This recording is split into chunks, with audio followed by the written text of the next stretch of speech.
Each day, we're bombarded by everything wrong in the world. When we pick up our phone, turn on the TV, or listen to the radio, we hear all about the heartbreak and destruction happening across the globe. But what if we could change that? What if we could begin to heal the world by focusing on all that's right? We are surrounded by stories of those helping their communities, achieving incredible things, and overcoming insurmountable obstacles. My name is Kelly Rowland, and it's my mission to share stories of love, hope, and inspiration. And I would love for you to join me. Born to Inspire is available at borntoinspirepodcast.com and on most podcasting platforms. Hi, everybody. Welcome to Born to Inspire podcast. I know it's been a while, but like so many of you, things have been crazy. We have the COVID-19 virus that we're dealing with, and the economy and everything else that's going on in the world, along with living our everyday lives, the stresses of bills and jobs and all of these different things. So I hate it that I was away for a while, but I'm glad to be back. And I am happy to share this interview with Bryce Wieler. Bryce was here before on my podcast. He's an amazing person. I always love hearing from Bryce. He's achieved so many things in his life and is such an inspiration. He's a blind sports commentator, and that wasn't an easy road. He had to deal with a lot of no's before he finally got the chance to be a sports broadcaster. He's also the co-founder of the Beautiful Lives Project, and this is an organization that does wonderful things for people with disabilities. It gives them the opportunity to experience things, whether it's, taking a dance class or dancing with a sports team or playing a sport with a professional. It's just an amazing organization, and anytime I can help spread the word on the Beautiful Lives Project, I will do that for sure. In this interview, Bryce and I really wanted to focus on kindness. It seems like there's just so much negativity right now. So it was a really good opportunity for us to just focus on the simple things we can do to share kindness with others. So I hope you enjoy this podcast. It was so much fun. And I always love chatting with Bryce Wieler. So please enjoy. Bryce, welcome to Born to Inspire podcast. Thank you so much, Kelly, for having me on. Yeah, I'm so excited to have you back. You're one of my favorites. You're just an amazing person and such a success story. So it's really cool to have you.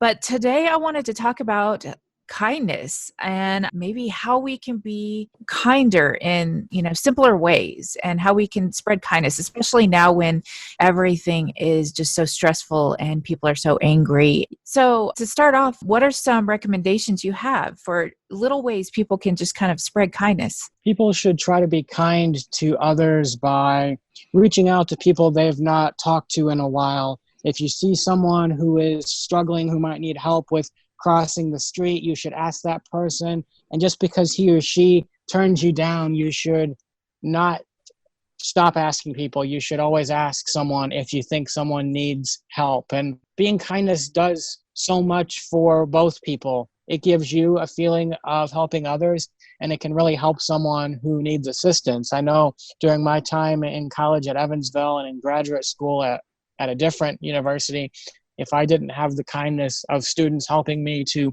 be successful and helping me get my food in the cafeteria, I would not have been successful and been able to make it through college. Yeah. And I know what you're saying. There are times, I think, where people offer help and they get rejected, and maybe, that makes them a little gun shy from, helping another person again. But like you said, just kind of pull through that. Just because one person doesn't want your help doesn't mean there's lots of other people out there that would accept your help. What are some recent situations you've been in where you've really seen people step up with kindness?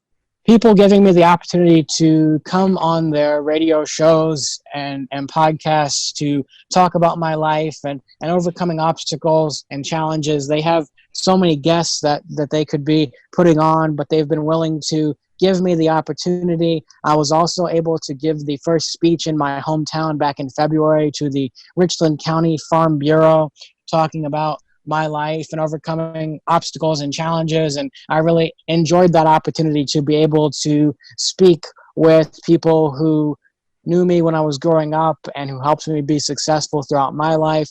And then last year when I went to Baltimore to do events with the Orioles players and coaches at Camden Yards, I had some great people from the city of Baltimore who were willing to guide me and to help me navigate through the city. Yeah, that's pretty cool. It was a couple of weeks ago. I live near a McDonald's, so I was walking over to McDonald's to get some coffee. And there's always homeless people at the corner. And I just thought one day I would get some food and give it to this homeless person. So I did that, and he was happy to have it and everything.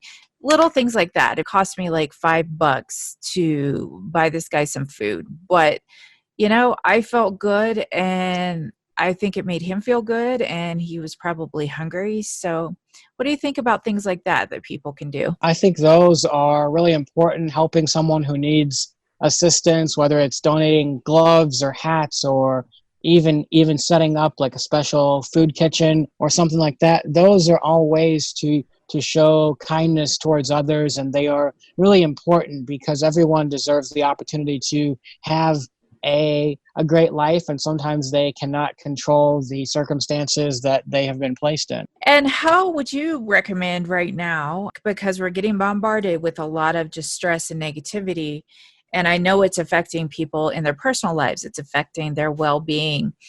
How would you recommend maybe just people stepping back a bit and recentering and focusing more on kindness? What do you think people can do? People can just think about their lives and think about how many people have helped them be successful and realize that they need to give that back to others. And if they're able to give that back to others, then the people who they're giving the kindness back to, they will be willing to help others to be kind as well. Yeah, and I think it takes just really simple things.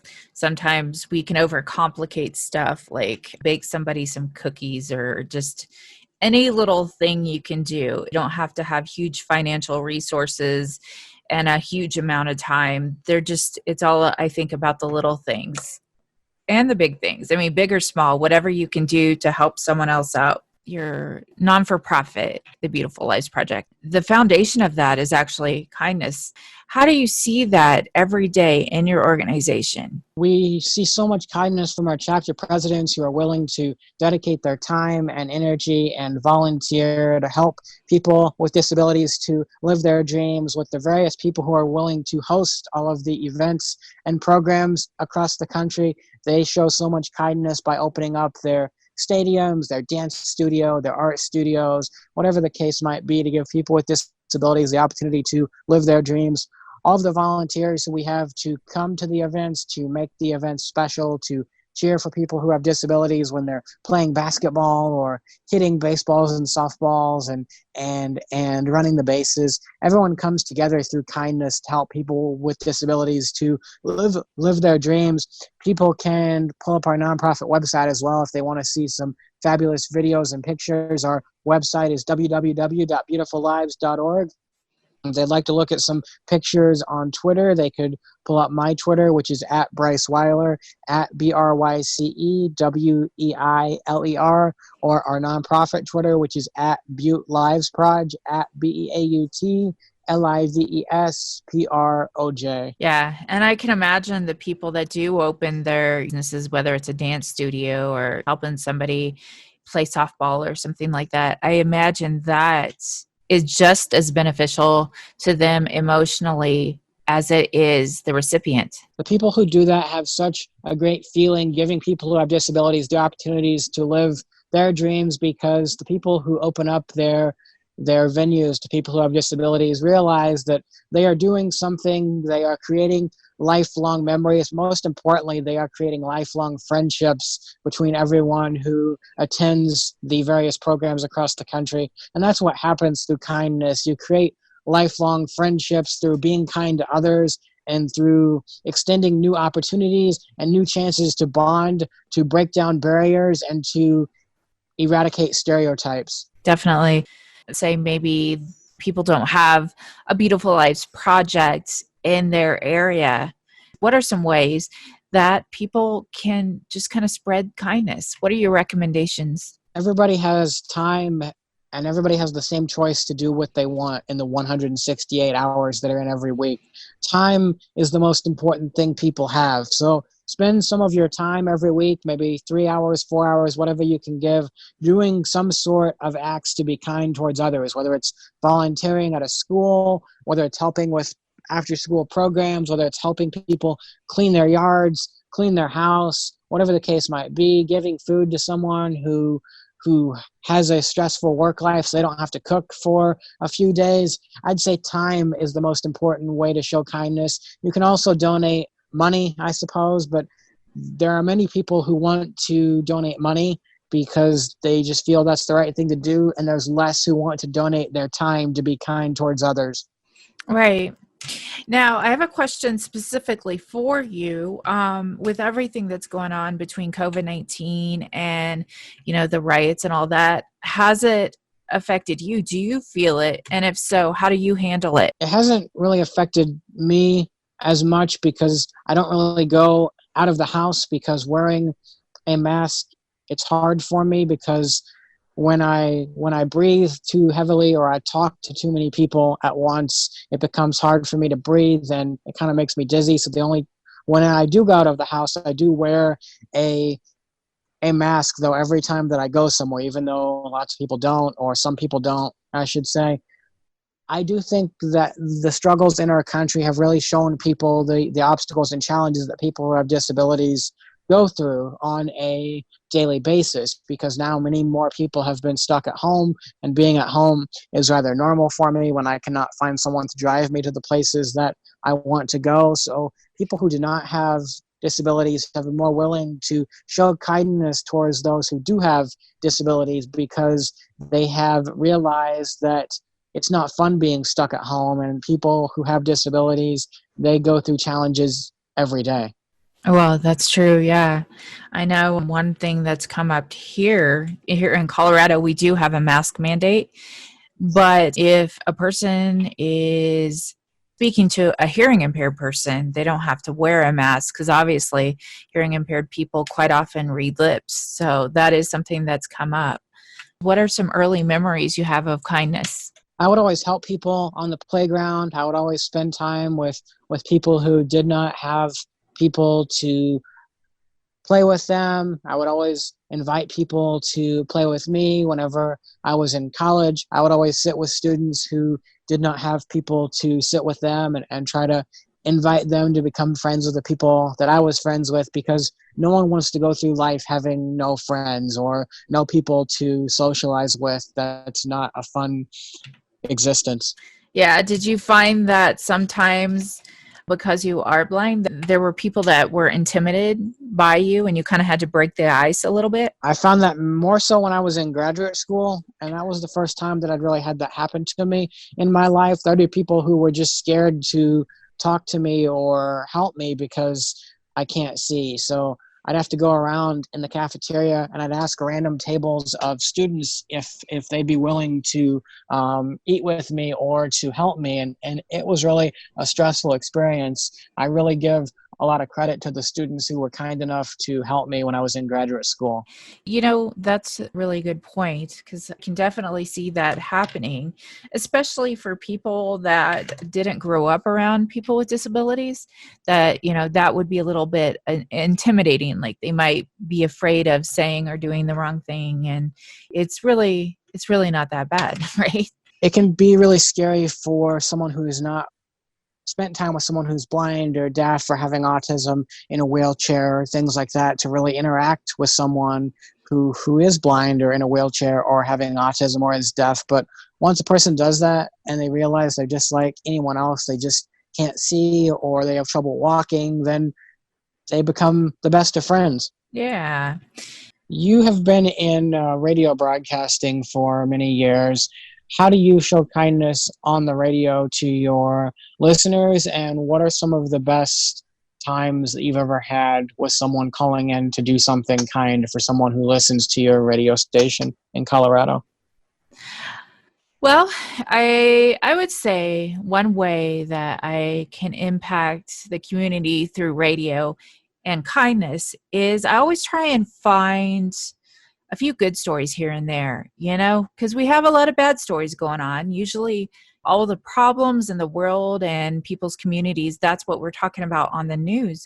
So I try and dig a little deeper and maybe find, a really positive story, whether it's, a story about a dog or, a child who's raising money for different fundraisers or whatever. I always look for those little stories because, those are always good stories to end a newscast on because you're ending it on an upbeat. So I feel like that's one way through my job that I can be kind and promote kindness, sharing these positive, uplifting stories with the community. I see as far as radio, it's all about people. You go into radio because you like communicating and you enjoy communicating with people and sending messages. So I think we all in radio have the perfect opportunity. And I mean, not just radio, television, basically any form of media, you have the opportunity to send these positive messages that will impact people's lives. So I feel that's one opportunity we have in radio to really make a difference in the community. Yes, I think radio is so important because it's a medium that can be accessed by anyone. It is a medium where people cannot see each other and they're just hearing voices. And through hearing those voices, they can create their own picture that they want of any person that they are listening to. And it just gives them a sense of everyone being equal because since people cannot see each other, there isn't as much judging of others going on. No, that's very, very true. And another thing, radio gives people a platform. For example, you recently were on Ryan Kaufman's sports show, and that he was able to give you that platform to spread your message and talk about your organization that is so important in helping people with disabilities. So if it wasn't for radio, there wouldn't be a platform like that.